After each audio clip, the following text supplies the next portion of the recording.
Hello friends, welcome to GK mind game.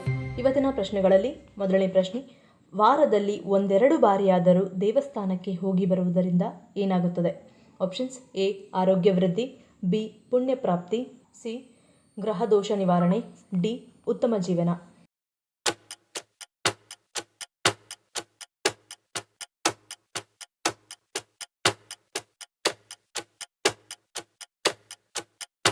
ಸರಿಯಾದ ಉತ್ತರ option A ಆರೋಗ್ಯ ವೃದ್ಧಿ. ಬರಿಗಾಲಿನಲ್ಲಿ ದೇವಸ್ಥಾನಕ್ಕೆ ಪ್ರದಕ್ಷಿಣೆ ಬರುವುದರಿಂದ ಕಾಲಿನ ಪಾಯಿಂಟ್ಗಳಿಗೆ ಒತ್ತಡ ಬಿದ್ದು ಬಿಪಿ ನಿಯಂತ್ರಣಕ್ಕೆ ಬರುತ್ತದೆ. ದೇವರ ಮೂರ್ತಿಯನ್ನು ನೋಡುತ್ತಿದ್ದಂತೆ ಏಕಾಗ್ರತೆ ಹೆಚ್ಚುತ್ತದೆ. ಜೊತೆಗೆ ಹಣೆ ಮೇಲೆ ಸಿಂಧೂರವನ್ನು ಇಟ್ಟರೆ ಇನ್ನೂ ಉತ್ತಮ. ದೇವಸ್ಥಾನದಲ್ಲಿ ಗಂಟೆ, ಶಂಖ ಬಾರಿಸುವುದರಿಂದ ಶರೀರದ ಕೆಲ ಅಂಗ ಆಕ್ಟಿವ್ ಆಗುತ್ತದೆ. ಕರ್ಪೂರ, ಧೂಪದ ಹೊಗೆಯಿಂದ ದೇವಸ್ಥಾನದಲ್ಲಿ ಬ್ಯಾಕ್ಟೀರಿಯಾ ಇರುವುದಿಲ್ಲ.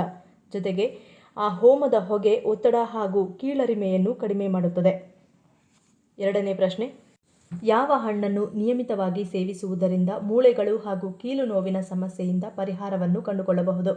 ಆಪ್ಷನ್ಸ್: ಎ ದಾಳಿಂಬೆ, ಬಿ ಪೇರಳೆ, ಸಿ ಪರಂಗಿ, ಡಿ ಸಪೋಟ.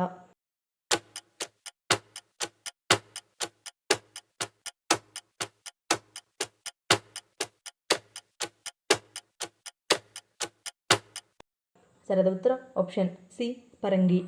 ಮೂಳೆಗಳಿಗೆ ಸಂಬಂಧಪಟ್ಟಂತೆ ಒಂದಲ್ಲ ಒಂದು ಸಮಸ್ಯೆಯನ್ನು ಹೊಂದಿರುತ್ತಾರೆ. ಮುಖ್ಯವಾಗಿ ಆರ್ಥ್ರೈಟಿಸ್ ಈಗ ಬಹುತೇಕರನ್ನು ಕಾಡುತ್ತಿದ್ದು, ಯಾವ ವ್ಯಕ್ತಿ ಕೋವಿಡ್ನಿಂದ ಗುಣಮುಖವಾಗಿದ್ದಾರೆ ಅಂತಹವರಿಗೆ ಈ ತರಹದ ಮೂಳೆಯ ಸಮಸ್ಯೆ ಹೆಚ್ಚಾಗಿ ಕಾಣಿಸುತ್ತಿದೆ. ಆದರೆ ಇಂತಹ ಮೂಳೆಯ ಸಮಸ್ಯೆಗೆ ಸುಲಭ ಪರಿಹಾರವನ್ನು ಪಡೆದುಕೊಳ್ಳಲು ನಿಯಮಿತವಾಗಿ ಪರಂಗಿ ಹಣ್ಣನ್ನು ಸೇವಿಸಬಹುದು. ಮೂರನೇ ಪ್ರಶ್ನೆ, ಮದ್ಯ ಸೇವಿಸುವ ಮೊದಲು ಅಥವಾ ನಂತರ ತಪ್ಪಿಯು ಯಾವ ಆಹಾರಗಳನ್ನು ಸೇವಿಸಬಾರದು? ಆಪ್ಷನ್ಸ್: ಎ ಡೈರಿ ಉತ್ಪನ್ನಗಳು, ಬಿ ಕರೆದ ಆಹಾರ, ಸಿ ಸಂಸ್ಕರಿಸಿದ ಆಹಾರ, ಡಿ ಪಿಜ್ಜಾ.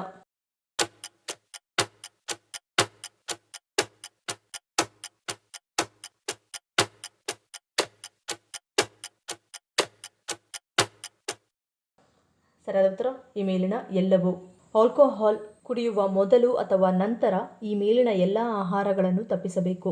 ಆಲ್ಕೋಹಾಲ್ ಮತ್ತು ಈ ಮೇಲಿನ ಆಹಾರಗಳನ್ನು ಒಟ್ಟಿಗೆ ತೆಗೆದುಕೊಳ್ಳುವುದರಿಂದ ಹೊಟ್ಟೆಯ ಸೋಂಕುಗಳು, ಹೊಟ್ಟೆ ನೋವು ಮತ್ತು ಮಲಬದ್ಧತೆಯಂತಹ ಸಮಸ್ಯೆಗಳನ್ನು ಉಂಟುಮಾಡುತ್ತದೆ. ನಾಲ್ಕನೇ ಪ್ರಶ್ನೆ, ಮಹಾತ್ಮ ಗಾಂಧಿಯವರು ಯಾರನ್ನು ರಾಜಋಷಿ ಎಂದು ಕರೆದಿದ್ದರು? Options: A Nalvadi Krishnaraja Wodeyar, B Basavanna, C Shivarama Karanth, D Mummadi Krishnaraja Wodeyar.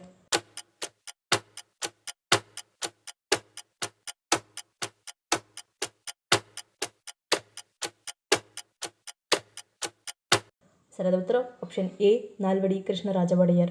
Nalvadi Krishnaraja Wodeyar ಅವರ ಅಭಿವೃದ್ಧಿ ಕಾರ್ಯಗಳನ್ನು ಮೆಚ್ಚಿದ ಮಹಾತ್ಮ ಗಾಂಧಿ ಇವರನ್ನು ರಾಜಋಷಿ ಎಂದು ಕರೆದಿದ್ದರು. ಐದನೇ ಪ್ರಶ್ನೆ, ತ್ವಚೆ ಡ್ರೈ ಆಗಿ ದೇಹದಲ್ಲಿ ತುರಿಕೆ, ಒಣ ಚರ್ಮ ಮತ್ತು ಕೆಂಪು ದದ್ದುಗಳನ್ನು ಕಡಿಮೆ ಮಾಡಲು ಯಾವುದನ್ನು ಹಚ್ಚಬೇಕು? ಆಪ್ಷನ್ಸ್: ಎ ಬೆಣ್ಣೆ, ಬಿ ತೆಂಗಿನ ಎಣ್ಣೆ, ಸಿ ಅಲೋವೆರಾ, ಡಿ ಮೊಸರು.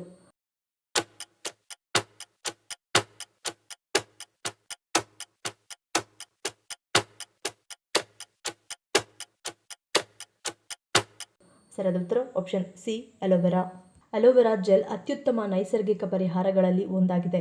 ಇದು ಶುಷ್ಕತೆ, ಎಸ್ಜಿಮಾ ಮತ್ತು ಸೋರಿಯಾಸಿಸ್ಗೆ ಸಂಬಂಧಿಸಿದ ಕೆಂಪು ದದ್ದುಗಳು, ತುರಿಕೆ ಮತ್ತು ಚರ್ಮದ ಕಿರಿಕಿರಿಯನ್ನು ಕಡಿಮೆ ಮಾಡುತ್ತದೆ. ಈ ಜೆಲ್ ವಿಟಮಿನ್ ಎ ಮತ್ತು ಇ ನಂತಹ ಪೋಷಕಾಂಶಗಳಿಂದ ಸಮೃದ್ಧವಾಗಿದ್ದು, ಇದು ಚರ್ಮಕ್ಕೆ ಅದ್ಭುತವಾಗಿದೆ. ಆರನೇ ಪ್ರಶ್ನೆ, ನಿಯಮಿತವಾಗಿ ಆಲೂಗಡ್ಡೆಯನ್ನು ತಿನ್ನುವುದರಿಂದ ಯಾವ ಸಮಸ್ಯೆ ನಿಯಂತ್ರಣದಲ್ಲಿಡುತ್ತದೆ? ಆಪ್ಷನ್ಸ್: ಎ ಸಕ್ಕರೆ ಅಂಶ, ಬಿ ತುರಿಕೆ, ಸಿ ನಿರ್ಜಲೀಕರಣ, ಡಿ ತೂಕ.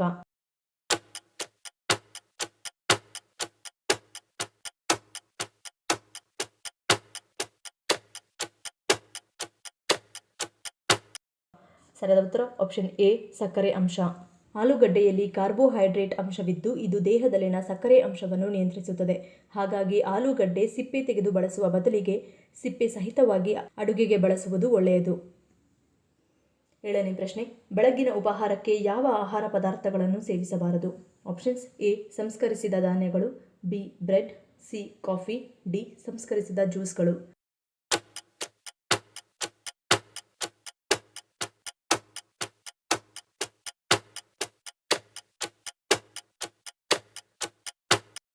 ಸರಿಯಾದ ಉತ್ತರ ಈ ಮೇಲಿನ ಎಲ್ಲವೂ.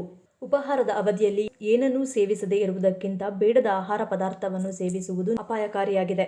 ಆರೋಗ್ಯಕರ ಉಪಹಾರದಲ್ಲಿ ಫೈಬರ್, ಖನಿಜ, ಒಳ್ಳೆಯ ಕೊಬ್ಬು, ಪ್ರೋಟೀನ್ ಹೀಗೆ ಪ್ರತಿಯೊಂದು ಅಂಶಗಳನ್ನು ಒಳಗೊಂಡಿರಬೇಕು. ಈ ರೀತಿಯ ಪರಿಪೂರ್ಣವಾದ ಆಹಾರವನ್ನು ಸೇವಿಸಿದಾಗ ಮಾತ್ರ ನಾವು ಆರೋಗ್ಯವಂತರಾಗಿರಲು ಸಾಧ್ಯ.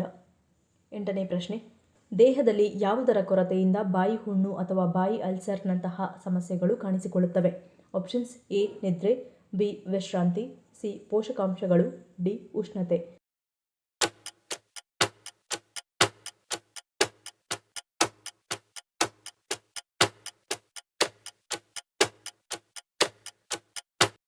ಸರಿಯಾದ ಉತ್ತರ ಆಪ್ಷನ್ ಸಿ. ಪೋಷಕಾಂಶಗಳು.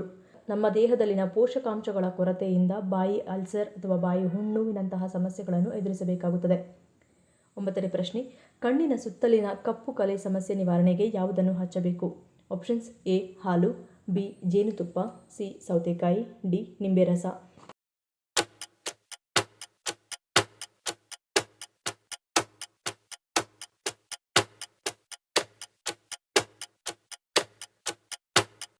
ಸರಿಯಾದ ಉತ್ತರ ಆಪ್ಷನ್ ಎ ಮತ್ತು ಬಿ.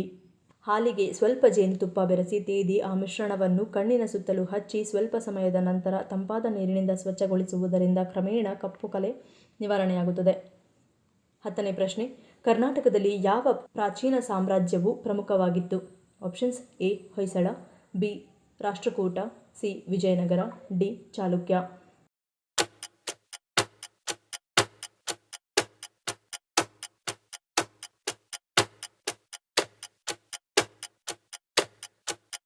ಸರಿಯಾದ ಉತ್ತರ ಆಪ್ಷನ್ ಸಿ. ವಿಜಯನಗರ. ಮುಂದಿನ ಪ್ರಶ್ನೆ. ಪ್ರತಿದಿನ ಖರ್ಜೂರವನ್ನು ತಿನ್ನುವುದರಿಂದ ಏನಾಗುತ್ತದೆ? Options: A. ಶೀತ ನಿವಾರಣೆ, ಬಿ. ಸಂಧಿವಾತ ನಿವಾರಣೆ, ಸಿ. ಜ್ವರ ಬರುವುದಿಲ್ಲ, ಡಿ. ಸೋಂಕಿನಿಂದ ರಕ್ಷಣೆ.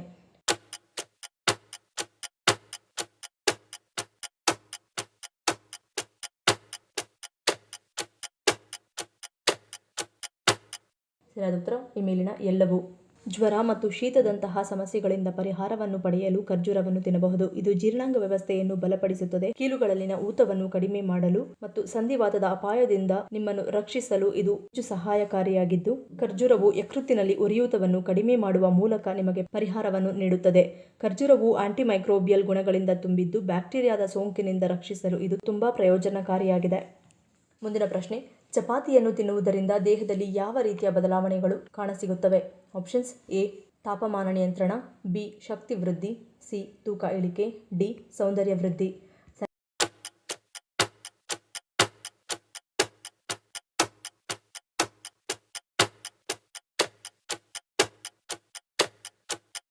ಸರಿಯಾದ ಉತ್ತರ ಈ ಮೇಲಿನ ಎಲ್ಲವೂ.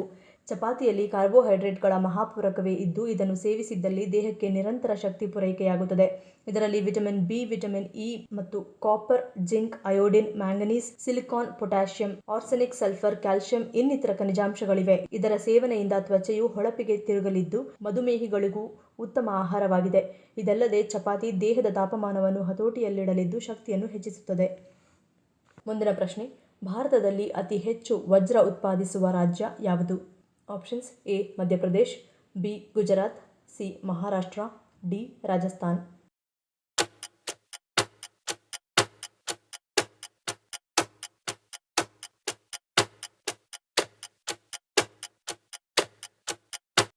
ಸರಿಯಾದ ಉತ್ತರ ಆಪ್ಷನ್ ಎ. ಮಧ್ಯಪ್ರದೇಶ್. ಈ ಪ್ರಶ್ನೆಗಳಲ್ಲಿ ನೀವು ಎಷ್ಟು ಪ್ರಶ್ನೆಗಳಿಗೆ ಸರಿ ಉತ್ತರವನ್ನು ಕೊಟ್ಟರೆ ಅನ್ನೋದನ್ನು ಕಮೆಂಟ್ ಮಾಡಿ ತಿಳಿಸಿ. ಈ ವಿಡಿಯೋ ನಿಮ್ಗೆ ಇಷ್ಟ ಆಗಿದ್ರೆ ಮರಿದೇ ಲೈಕ್ ಮಾಡಿ, ಶೇರ್ ಮಾಡಿ, ಸಬ್ಸ್ಕ್ರೈಬ್ ಮಾಡಿ. ನನ್ನ ಚಾನಲ್ನ ಇನ್ನೂ ಸಬ್ಸ್ಕ್ರೈಬ್ ಮಾಡಿ ಹಾಗೆ ವಿಡಿಯೋಸ್ ನೋಡ್ತಿದ್ರೆ ಪ್ಲೀಸ್ ಸಬ್ಸ್ಕ್ರೈಬ್ ಮಾಡಿ, ಸಪೋರ್ಟ್ ಮಾಡಿ. ಮತ್ತೊಂದು ಇಂಟ್ರೆಸ್ಟಿಂಗ್ ವಿಡಿಯೋದೊಂದಿಗೆ ಸಿಗ್ತೀನಿ. Until love you all, take care.